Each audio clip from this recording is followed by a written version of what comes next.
Frank and Son Collectible Show is a collectible, toy, and trading card show that was founded in 1988. Welcome back to my channel. If you haven't already, please hit that subscribe button and notification bell so you get notified of my latest videos. Please hit that like button and leave a suggestion or a comment. You might see that in a future video. Thanks for watching, and now back to a regular scheduled program. If you're a movie buff, comic book fan, Star Wars fan, or a fan of pop culture, then you probably heard of a little show in San Diego called Comic-Con. Sure, it's a place to celebrate your fandom with those around you, where you can dress up like your favorite character not on Halloween. But if you're like me, who can't get tickets because they sell out in minutes, or don't want to pay around $90 or more per ticket per day from a scalper, the next best thing to do besides going on eBay to buy your toys or collectibles is to go to Frank and Sons.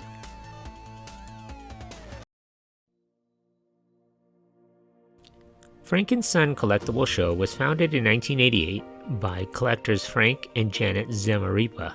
The show started in a 5,000 square foot warehouse belonging to the Frank and Son Warehousing and Trucking Company. When it started, there was just 15 vendor tables. Zamarripa has been an avid collector of McDonald's items for 40 years. He gets his hands on anything McDonald's: toys, cups, straws, styrofoam containers for Big Macs. He even has his own playland with original equipment. He now has over 100,000 McDonald's collectibles. When Zamarripa and his wife Janet started the collectible show, he didn't need the money. When he first started the show, Zamarripa couldn't have dreamed it would have been successful. "Shoot, I thought it would be at least a couple of years and that would be it," Zamarripa said. "I always wondered when it was going to end. I keep adding more tables, adding more tables." When the show first started, selling and trading sports cards was the most common activity, along with comic book sales. Over the years, the sports card sector has shrunk at Frank and Son, as the economy has changed as well as people's tastes.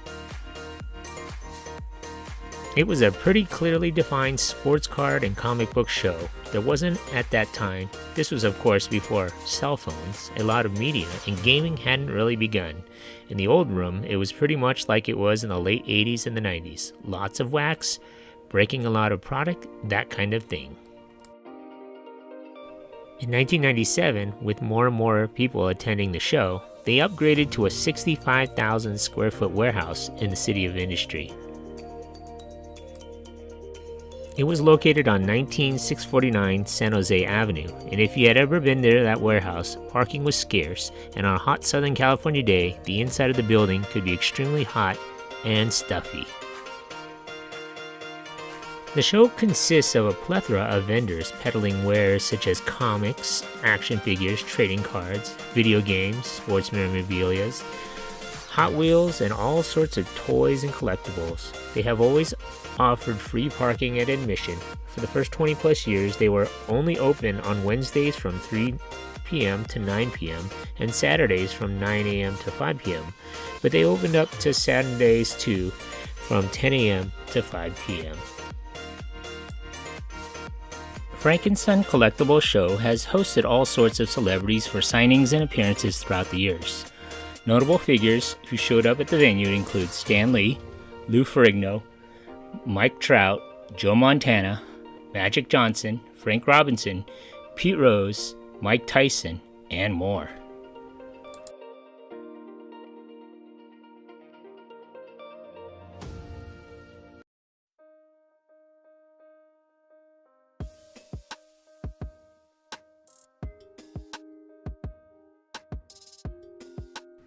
On January 1st of 2020, the show moved to a former Sam's Club at 17835 Gale Avenue.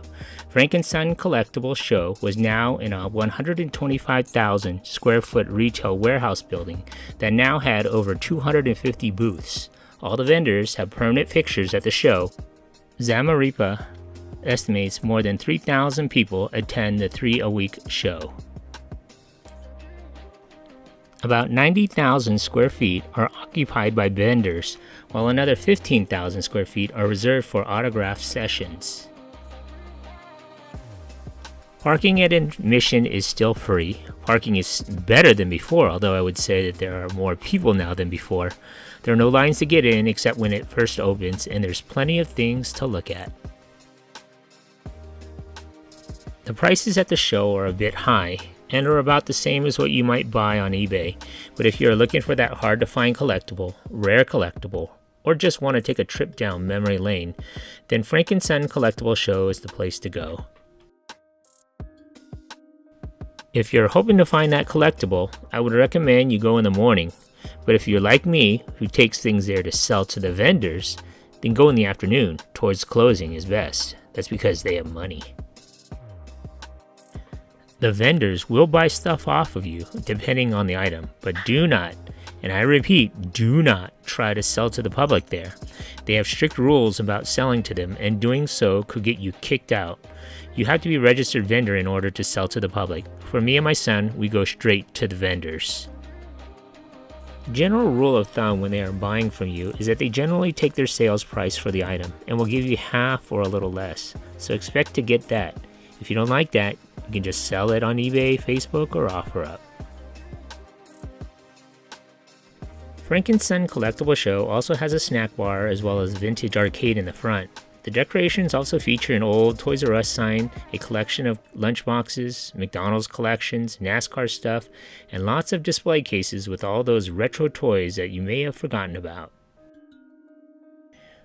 This pandemic version of the show now features a vaccination site.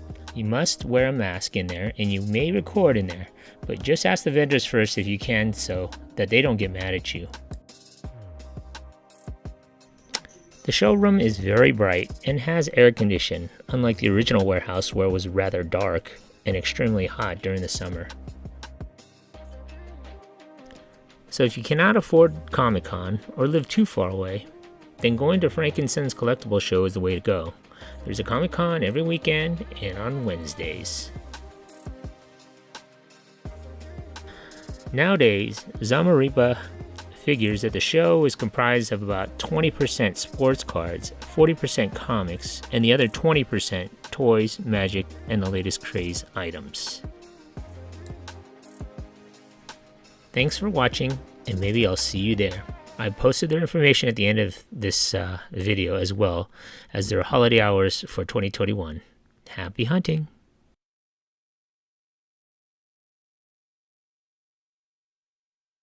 Hey, if you just watched my video, thanks for watching. Hit that like button and please subscribe to Eric C. Productions.